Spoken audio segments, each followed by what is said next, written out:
দর্শক সবাইকে শুভ সন্ধ্যা জানিয়ে শুরু করছি সংবাদ প্রকাশের নিয়মিত আয়োজন সাম্প্রতিক। আপনারা জানেন যে এই সাম্প্রতিক অনুষ্ঠানে আমরা সম্প্রতি ঘটে যাওয়া ঘটনা অথবা যে সমস্ত ঘটনা আসলে জন দুর্ভোগ সৃষ্টি করছে বা জনগণের মাঝে এক ধরনের বিষয় নিয়ে আলোচনার সৃষ্টি করছে, সেই বিষয়গুলো নিয়ে আমরা এই অনুষ্ঠানে আলাপ করে থাকি। তো আজকে আমরা যে বিষয়টি নির্ধারণ করেছি সেটা হচ্ছে যে আপনারা জানেন যে আগামী 12ই সেপ্টেম্বর শিক্ষা প্রতিষ্ঠান খুলছে, কিন্তু এই শিক্ষা প্রতিষ্ঠান খুলছে সেটা ঠিক আছে, কিন্তু কতটুকু আসলে আমরা মানসিকভাবে প্রস্তুত আছি, শিক্ষার্থীরা কতটুকু মানসিকভাবে প্রস্তুত। এই 1.5 বছর বন্ধ থাকার পর প্রায় 61 সপ্তাহ বলা হচ্ছে, তারা যখন শিক্ষা প্রতিষ্ঠানে ফিরবে তখন শিক্ষকরা তাদেরকে কতটুকু আসলে সেই আগের যে মানসিক অবস্থা সেটা ফেরত পাবে বা সেইভাবে তাদের শিক্ষাদান করতে পারবে, তাদেরও মানসিক প্রস্তুতি কেমন রয়েছে, বা অভিভাবকরা আসলে কতটুকু প্রস্তুত আবার এই একটি রুটিন ওয়ার্কের ভিতর ঢুকে যাওয়ার ক্ষেত্রে। এই সমস্ত বিষয় নিয়ে আজকে আলাপ করার জন্য আমাদের সাথে যুক্ত হয়েছেন ডক্টর হেলাল উদ্দিন আহমেদ, উনি সহযোগী অধ্যাপক, জাতীয় মানসিক স্বাস্থ্য ইনস্টিটিউট। আরো যুক্ত আছেন আসমা সুলতানা শাপলা, তিনি শিক্ষক, অরণি বিদ্যালয়, ঢাকা। এবং আরো আছেন, যুক্ত হয়েছেন নোয়াখালী থেকে সহকারী শিক্ষক তিনি Mohammad Jamal Uddin, Kalitara Muslim girls academy থেকে।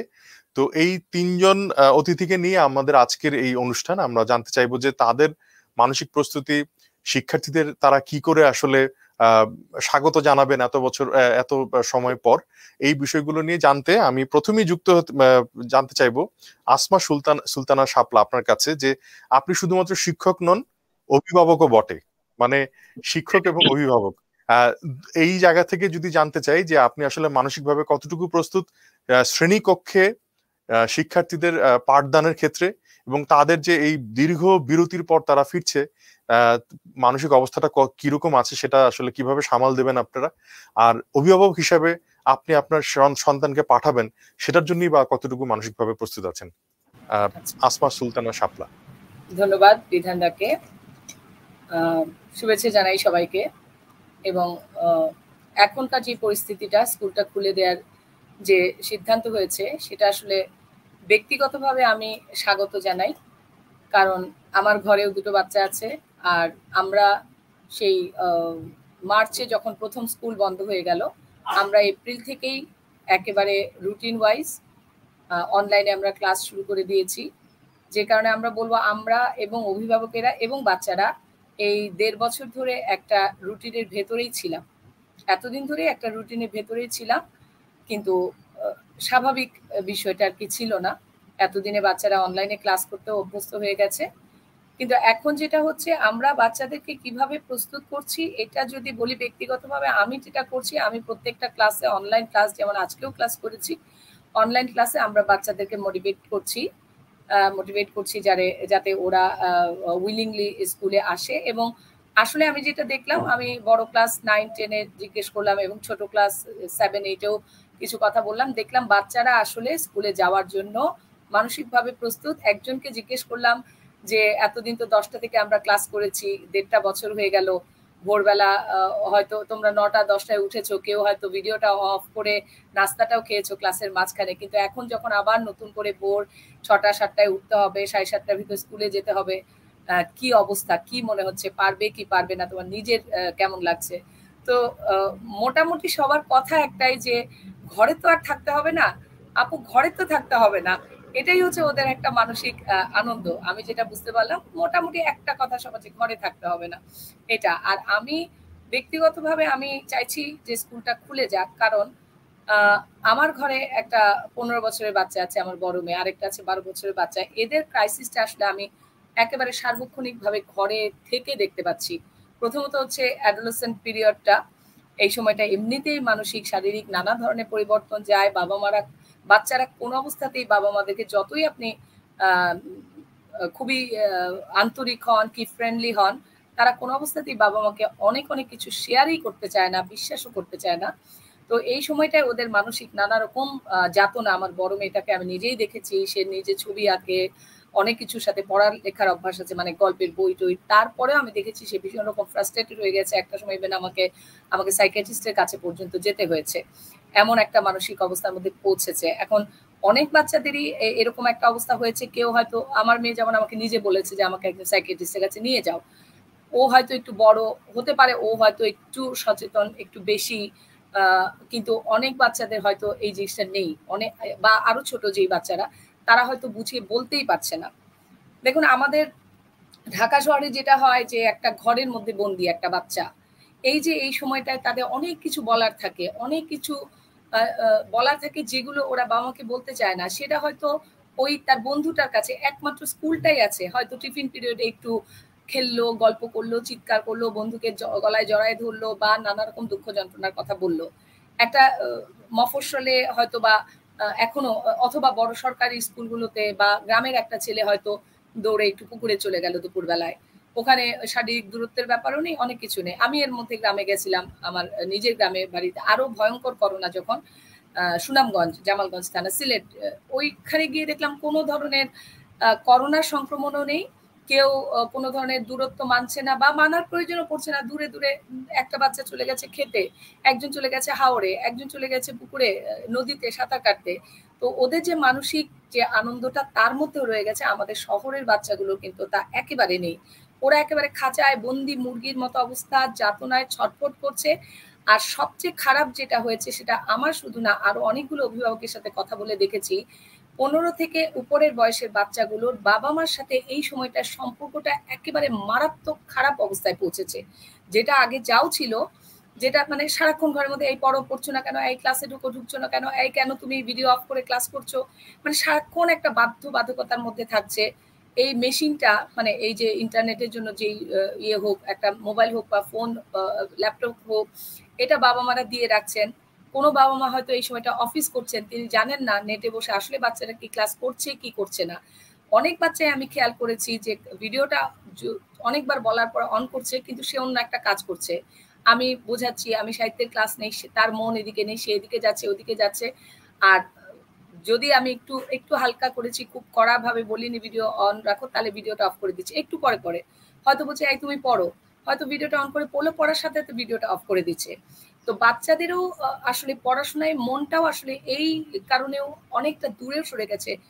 ইভেন আমি খুবই স্টুডিয়াস, যে বাচ্চাটা 9-এ পড়ে বা 10-এ উঠবে, খুব ভালো পড়াশোনায়, প্রচুর বাইরের বইপত্র পড়ছে, সেই বাচ্চাটাকে দেখেছি এই সময় মারাত্মক রকম ক্ষতিগ্রস্ত হয়ে গেছে। এবং পরীক্ষার খাতা দেখলাম, আমরা হাফ ইয়ারলি পরীক্ষা এবারও নিলাম, পরীক্ষার খাতা দেখেও বোঝা যাচ্ছে যে এই বাচ্চাটা আমি কখনো আশাই করিনি।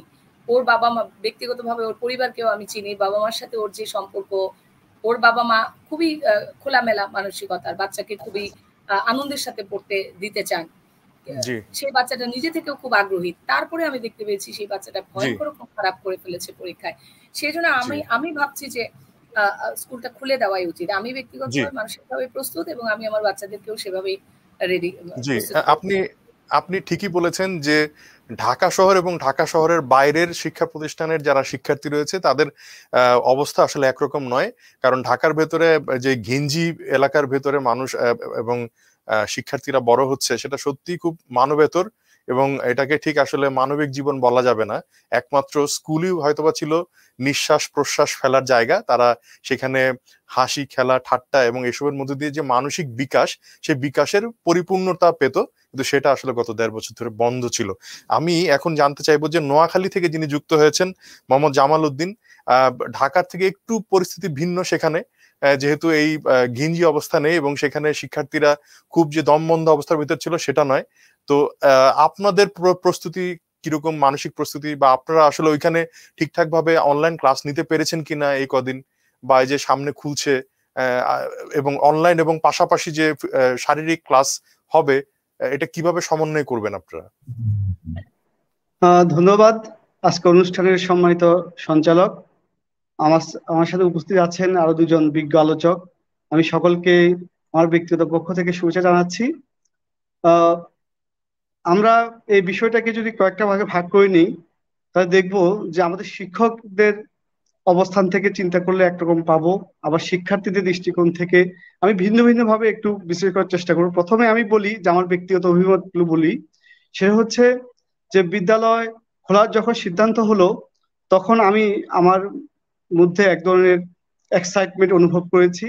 আমি সত্যি অত্যন্ত ভালো বোধ করেছি এই জন্য যে আমরা শিক্ষক হিসেবে আমাদের সবচেয়ে আনন্দের জায়গা হচ্ছে আমাদের শ্রেণীকক্ষ, যেখানে শিক্ষার্থীদের সাথে আমাদের মিথস্ক্রিয়া হয়। আমরা আমাদের শিক্ষার্থীদের মধ্যে আমাদের জ্ঞানগুলো চর্চা করতে পারি। এটা আমাদের সবচেয়ে আনন্দের জায়গা। দীর্ঘদিন বিদ্যালয় বন্ধ থাকাতে আমরা সত্যিকার অর্থেই সে আনন্দ থেকে বঞ্চিত ছিলাম। তো বর্তমানে বিদ্যালয় খুলবে, এটা আমি শিক্ষক হিসেবে আমি অত্যন্ত খুশি। এটা হচ্ছে আমার অবস্থান। আর আমার শিক্ষার্থীদের মধ্যেও মানে কিছু শিক্ষার্থী রয়েছে যারা সত্যি এটাকে ভালোভাবে নিচ্ছে। আবার আমি যেহেতু প্রত্যন্ত অঞ্চলে চাকরি করি, সেহেতু আমি দেখেছি যে কিছু কিছু শিক্ষার্থী অনেক বাল্য বিবাহের শিকার হয়েছে। পাশাপাশি তাদের পারিবারিক আর্থসামাজিক অবস্থা ভালো না থাকার কারণে তারা পরবর্তীতে তারা কতটুকু আমরা তাদেরকে বিদ্যালয়মুখী করতে পারবো, এই বিষয়টা নিয়ে আমরা আমাদের ভিতরে কিছু দুশ্চিন্তার জায়গা রয়েছে এখনো। তো আমরা আশা করছি আমরা যেভাবে বিদ্যালয় বন্ধের আগে যেভাবে আমাদের বিদ্যালয় প্রাঙ্গণ শিক্ষার্থীদের উপস্থিতিতে একটি আনন্দ ঘন পরিবেশ তৈরি হতো, আশা করছি আমরা পরবর্তীতেও সেরকম আমরা আশা করছি। আরেকটি বিষয় হচ্ছে যে বিদ্যালয় পরিষ্কার পরিচ্ছন্নতা এবং কোভিড সময়কালীন সময়ে শিক্ষার্থীদেরকে আমাদের শ্রেণীকক্ষে নিয়ে আসার জন্য স্বাস্থ্যবিধি মেনে নিয়ে আসার জন্য যে কার্যক্রম, সেটা আমাদের বিদ্যালয়ের প্রধান শিক্ষকের উদ্যোগে আমরা সেই কার্যক্রমটি চালিয়ে যাচ্ছি। বর্তমানে আমি এখনো আমার বিদ্যালয়ে অবস্থান করছি। আমাদের বিদ্যালয়ে এখনো পরিষ্কার পরিচ্ছন্নতা কাজ পাশাপাশি অন্য যে কাজগুলো রয়েছে আমরা এগুলো তদারক করছি।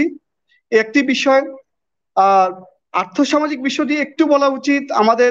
আমাদের এই কোভিড কালীন সময়ে আমাদের বেশ কিছু শিক্ষা প্রতিষ্ঠান ক্ষতিগ্রস্ত হয়েছে।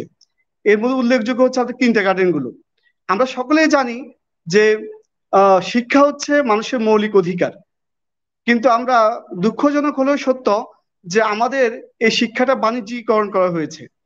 হ্যাঁ, আমাদের সরকারি শিক্ষার পাশাপাশি আমাদের এই শিক্ষাটা কিছুটা বাণিজ্যিকরণ করা হয়েছে, কিছু বেসরকারির মাধ্যমে করা হয়েছে।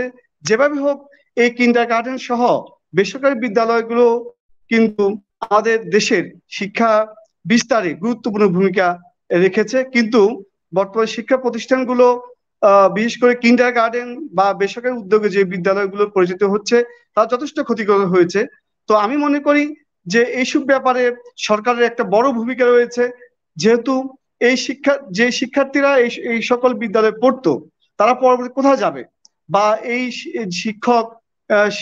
শিক্ষা প্রশাসন যারা রয়েছে তারা পরবর্তী কিভাবে তাদের ম্যানেজমেন্টকে আবার তারা কিভাবে ঘুরে দাঁড়াবে, এই বিষয়টা নিয়ে আমার মনে হয় যে আমাদের সরকার মহোদয় এই চিন্তা করবেন।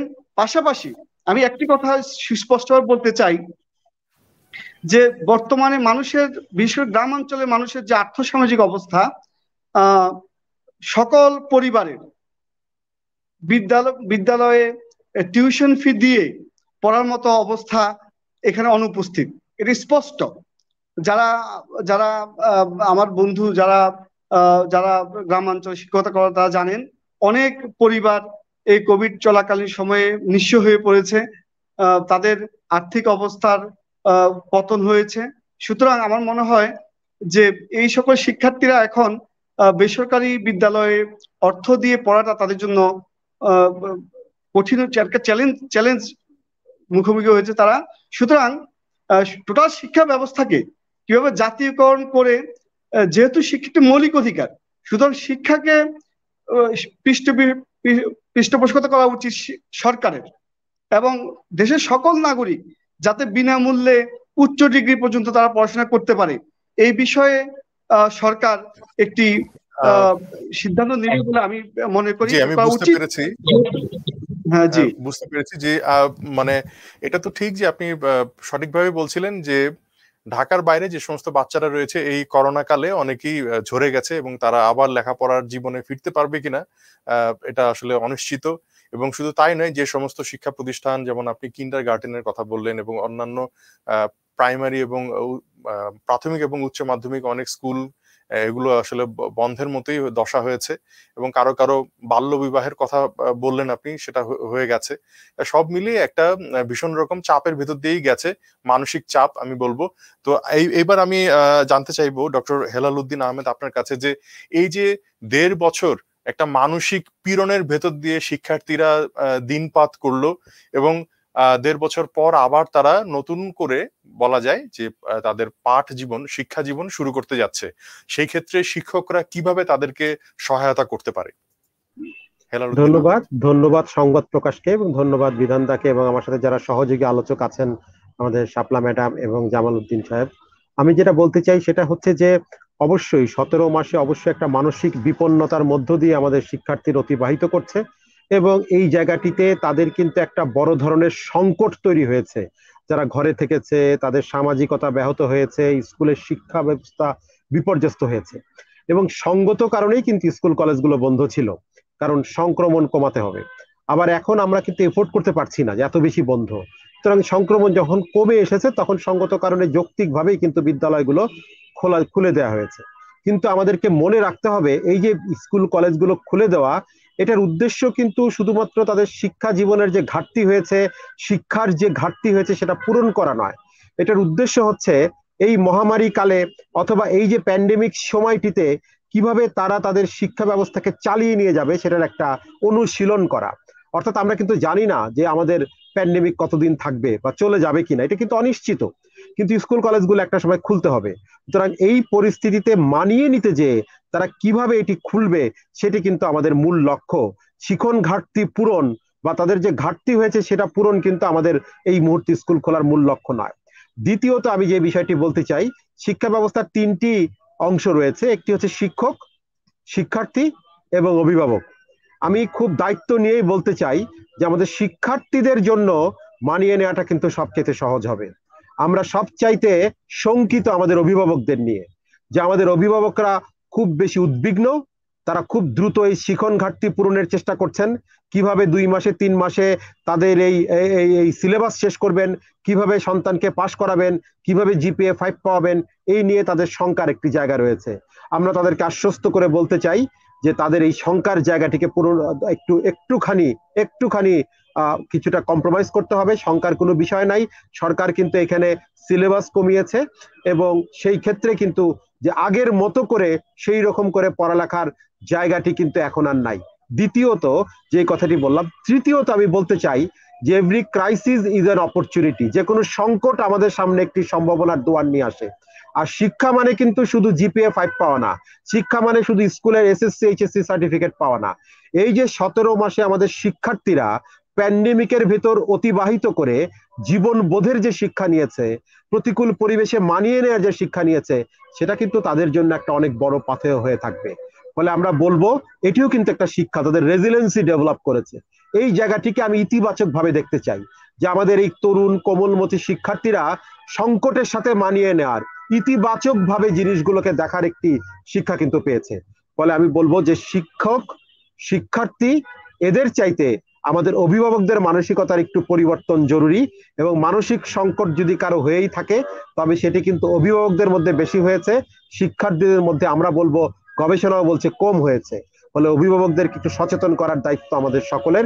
নিশ্চয়ই আমরা সারা পৃথিবী থেমে আছে, একটা ট্রেন থেমে আছে, ট্রেন কিন্তু স্টেশন থেকে ছাড়লেই পূর্ণ গতিতে চলে না। সুতরাং 12ই সেপ্টেম্বর স্কুল খুলবে, পূর্ণ গতিতে আমরা শিক্ষা ব্যবস্থা চালাবো না, ধীরে ধীরে ধাপে ধাপে পেজ বাই পেজ সেটি চালু হবে। সবাইকে একটু ধৈর্য ধরে সামলে চলার জন্যই আমরা অনুরোধ করছি। ধন্যবাদ।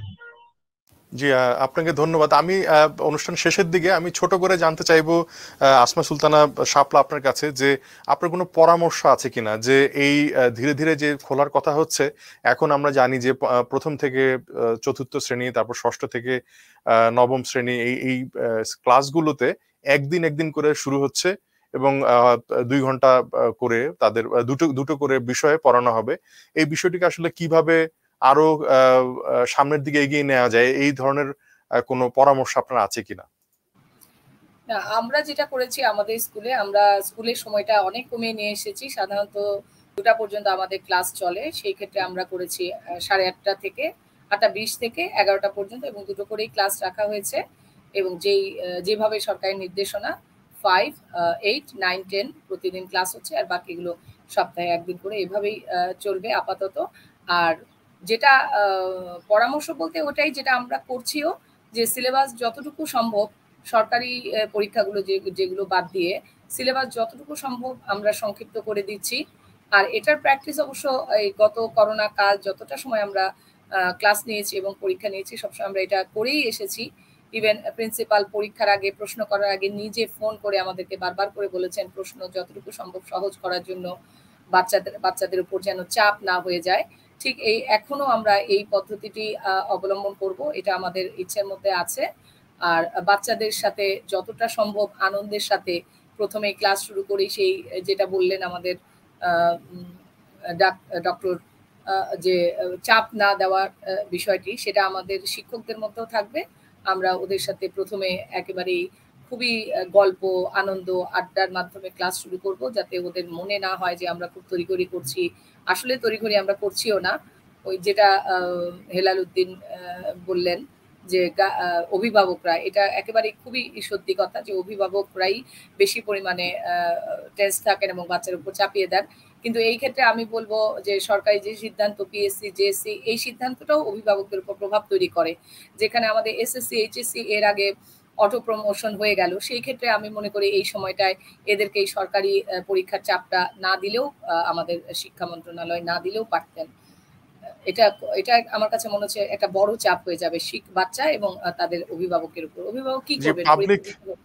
পাবলিক এক্সামিনেশন মানেই আসলে এক ধরনের চাপ, যে এই ধরনের অভিভাবকদের উপর চাপ তৈরি হয়, সেটা স্বাভাবিক। কিন্তু খুব জামাল উদ্দিন যে কথাটা বলছিলেন সেটা কিন্তু খুব প্রণিধানযোগ্য। সেটি হলো যে শিক্ষাকে আমরা যেভাবে পণ্যায়নের দিকে নিয়ে গেছি, সেই জন্যই কিন্তু আসলে চাপটা হয়, এবং হেলাল উদ্দিনও কিন্তু সেদিকে ইঙ্গিত দিচ্ছিলেন। আমি জামাল উদ্দিন আপনার কাছে খুব ছোট করে জানতে চাইবো যে কোনো পরামর্শ আছে কিনা, যে কিভাবে ধাপে ধাপে আসলে এগুলে দ্রুত এই যে শিক্ষার্থীদের ক্ষতি পুষিয়ে নেওয়া যায়, তাদের মানসিক স্বাস্থ্য ঠিক রাখা যায়, আবার যেন তাদের উপর খুব চাপও না হয়। কোনো পরামর্শ আছে কিনা আপনার?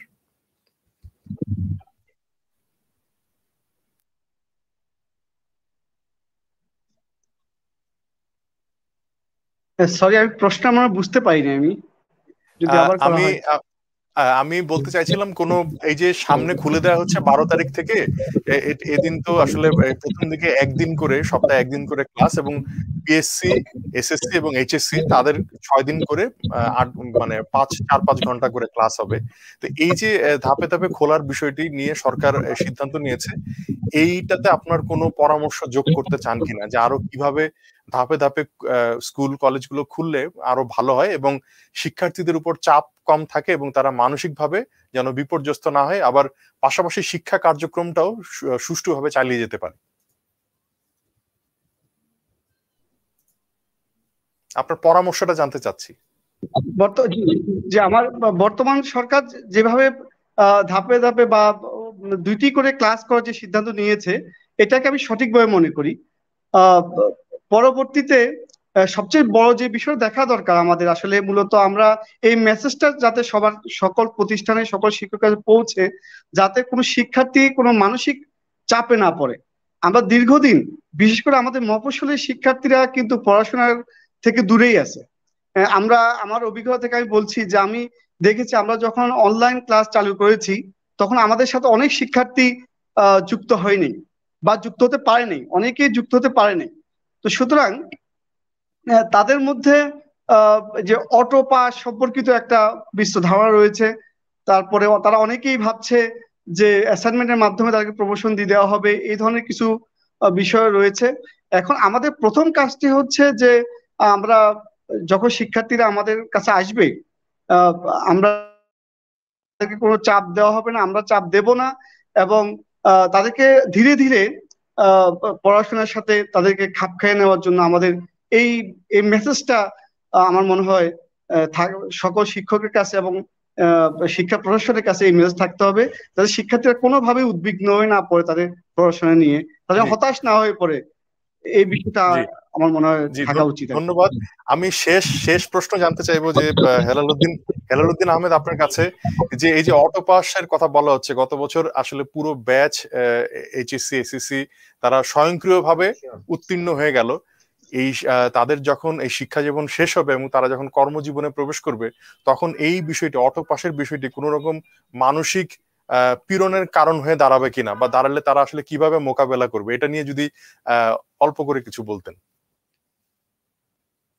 না, ধন্যবাদ। আমরা আসলে মনে করি বিষয়টা হচ্ছে একটু পারসেপশনের, এবং পারসেপচুয়ালি যদি দেখি, আমরা যদি পারসেপশন করি, তাহলে যারা অটো পাস পেয়েছে তাদের এটার জন্য কোনো গ্লানির প্রয়োজন নাই, বরং এটা তাদের একটা, আমরা বলি, গৌরবের বিষয় যে তারা একটা প্রতিকূল পরিবেশের মধ্য দিয়ে শিক্ষা জীবন পার করেছে। ফলে এই জায়গাটিতে তারা অন্য অনেক শিক্ষার্থী চাইতে অনন্য এবং অসাধারণ, যে তারা স্যাক্রিফাইস করেছে, তারা বিসর্জন করেছে তাদের কিছু কষ্ট, তাদের কিছু সুবিধা, তাদের শিক্ষা জীবন একটা পরিবর্তিত বিশ্ব পরিস্থিতির কারণে। ফলে অটো পাস বা এই ধরনের পরিস্থিতির মধ্য দিয়ে যারা পাস করেছে, আমি তাদেরকে বলবো তারা যেন এই বিষয়টা নিয়ে গর্ববোধ করে, এবং এটা যেন তারা মনে করে যেন এই অটো পাস তাদের জীবনের একটি বিশেষ গুরুত্বপূর্ণ ক্ষেত্র। সুতরাং এই জায়গাটিতে আমরা মনে করি কারো কোনো গ্লানির সুযোগ নাই এবং কারো কোনো ধরনের অস্থিরতার সুযোগ নাই। সেই জায়গাটিকে আমরা তাদেরকে একটু গৌরবের সাথে দেখতে চাই। ধন্যবাদ আমাদের তিনজনকেই আমাদের সাথে যুক্ত হওয়ার জন্য, এবং আমরাও আশা করি যে যারা শিক্ষা জীবন ব্যাহত হচ্ছে, যাদের এই করোনাকালীন যে সংকট চলছে সেটার মধ্যে, এবং আমরা যারা অভিভাবক আছি, শিক্ষক এবং পরামর্শক, এবং আপনারা যারা মানসিক স্বাস্থ্যের বিষয়টি দেখভাল করছেন, এবং রাষ্ট্রীয় পর্যায়ে সকলে মিলেই আমরা শিক্ষার দিকটি আসলে মনোযোগ দিতে চাই, যেন আমাদের রাষ্ট্রীয়ভাবে শিক্ষা জীবনকে আমরা অনেক বেশি সুষ্ঠুভাবে পরিচালিত করতে পারি। দর্শক, আপনারা যারা এতক্ষণ আমাদের এই অনুষ্ঠান দেখলেন, সকলকে শুভরাত্রি জানিয়ে শেষ করছি।